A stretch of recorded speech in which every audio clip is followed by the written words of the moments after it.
ஃபோட்டோகிராஃபியில் ரொம்ப முக்கியமான விஷயம் என்ன அப்படின்னு சொல்லிட்டு கேட்கும்போது நிறைய பேர் அந்த ஃபோட்டோவோட குவாலிட்டி நல்லா இருக்கணும், அந்த ஃபோட்டோ கலர்ஸ் நல்லா இருக்கணும், ஃபோட்டோ வந்துட்டு ரொம்ப ஷார்ப்பாக இருக்கணும் அப்படின்னு சொல்லிட்டு பேசுவாங்க. அஸ் அ பிகினராக நீங்கள் ஃபோட்டோகிராஃபியில் ரொம்ப முக்கியமாக ரொம்ப ஃபவுண்டேஷனல் திங்காக நீங்கள் கற்றுக்கிட வேண்டியது லைட்டிங் அண்ட் காம்போசிஷன். பட் நீங்கள் ஸ்டார்ட் பண்ணும்போது ஒரு பிகினருக்கு இருக்கிற பெரிய டிஸ்ட்ராக்ஷன் என்ன அப்படின்னு பார்த்தீங்கன்னா கலர்ஸ் அண்ட் குவாலிட்டி. இப்போ இந்த ப்ராப்ளமை சால்வ் பண்ணி நீங்கள் லைட்டிங் அண்ட் காம்போசிஷனில் ஸ்ட்ராங் ஆகிறதுக்கு இந்த ஒரு சிம்பிள் ட்ரிக்கை ஃபாலோ பண்ணாலே போதும். இனிமேல் நீங்கள் ஃபோட்டோஸ் எடுக்கணும் அப்படின்னும் போது பிளாக் அண்ட் ஒயிட்டில் எடுக்க ஸ்டார்ட் பண்ணுங்கள். ஒரு ஃபோட்டோவை பிளாக் அண்ட் ஒயிட்டில் எடுக்கிறது மூலமாக ஜஸ்ட் அதில் இருக்கிற கலர்ஸை ரிமூவ் பண்ணுறது மூலமாக மட்டுமே அந்த பிக்சர்லேருந்து நம்ம லைட்டிங்கை பற்றியும் காம்போசிஷனை பற்றியும் கற்றுக்கிட ஸ்டார்ட் பண்ணலாம். ஜஸ்ட் ஒரு போர்ட்ரேட் எடுத்துருக்கீங்க அப்படின்னா அந்த போர்ட்ரேட்டில் லைட்டிங் வந்துட்டு எப்படி செட் பண்ணியிருக்காங்க, ஹைலைட்ஸ் எப்படி இருக்குது, ஷேடோஸ் எப்படி இருக்குது அப்படின்றத பற்றி இமீடியட்டாக உங்கள் பிரெயின் திங்க் பண்ண ஸ்டார்ட் பண்ணோம். அப்படி திங்க் பண்ணலனாலும் நீங்கள் அதை பற்றி யோசிக்க ஸ்டார்ட் பண்ணுங்கள். இப்படி திங்க் பண்ண ஸ்டார்ட் பண்ணும்போது இந்த கோர் எலமெண்ட்டை நீங்கள் நல்லா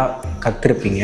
எப்போ நீங்கள் ஃபோட்டோ எடுக்கும் போதும் இந்த லைட்டிங்கை பற்றி நீங்கள் யோசித்து தான் அடுத்து ஒரு ஃபோட்டோவே வந்துட்டு எடுக்க ஸ்டார்ட் பண்ணுவீங்க. அண்ட் அதே மாதிரி நம்ம ஒரு ஃபோட்டோ எடுக்கிறதுக்கு முன்னாடி ஜஸ்ட்டு முன்னாடி இருக்கிற சப்ஜெக்டோ இல்லை அங்கே இருக்கிற எலமெண்ட் மட்டுமே இல்லாமல் நீங்கள் அது எப்படி கம்போசிட் பண்ணுறது அப்படின்றத பற்றியும் யோசிக்க ஸ்டார்ட் பண்ணுங்கள்.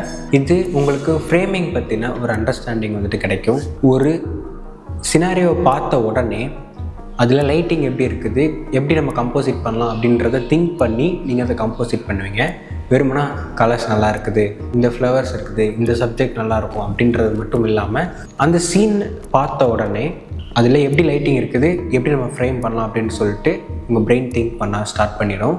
ஸோ உங்கள் ஃபோட்டோஸும் பார்க்குறதுக்கு நல்லாயிருக்கும். அண்ட் இன்னொரு அடிஷ்னல் பெனிஃபிட்டாக இந்த மாதிரி பிளாக் அண்ட் ஒயிட்டில் எடுக்கும்போது நீங்கள் அந்த பிக்சரோட குவாலிட்டியை பற்றியோ ஷார்ப்னஸை பற்றியோ வந்துட்டு திங்க் பண்ண மாட்டீங்க.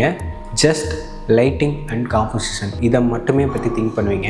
இந்த ரெண்டுமே தான் ஒரு ஃபோட்டோகிராஃபிக்கு ஒரு ஃபோட்டோகிராஃபருக்கு ஒரு ஃபவுண்டேஷனலான எலமெண்ட். இது கேட்குறதுக்கு ரொம்ப சிம்பிள் டெக்னிக்காக இருக்கலாம், பட் என்னோடய ஃபோட்டோகிராஃபியை இம்ப்ரூவ் பண்ணுறதுக்கு எனக்கு பர்சனலாக இது ரொம்பவே ஹெல்ப்ஃபுல்லாக இருந்துச்சு. ஸோ அதை தான் நான் இங்கே உங்களுக்கு ஷேர் பண்ணலாம் அப்படின்னு நினச்சேன். இந்த வீடியோ உங்களுக்கு ஹெல்ப்ஃபுல்லாக இருந்துச்சு அப்படின்னா இன்னும் நிறைய பேருக்கு ஷேர் பண்ணுங்கள், அவங்களுக்கும் ஹெல்ப்ஃபுல்லாக இருக்கும். அண்ட் இது மாதிரி இன்னும் நிறைய ஃபோட்டோகிராஃபி அண்ட் எடிட்டிங் ரிலேட்டடான கண்டென்ட்ஸை நிறைய தெரிஞ்சுக்கணும் அப்படின்னு நினச்சிங்கன்னா இப்போவே கட்குருவை ஃபாலோ பண்ணிக்கோங்க.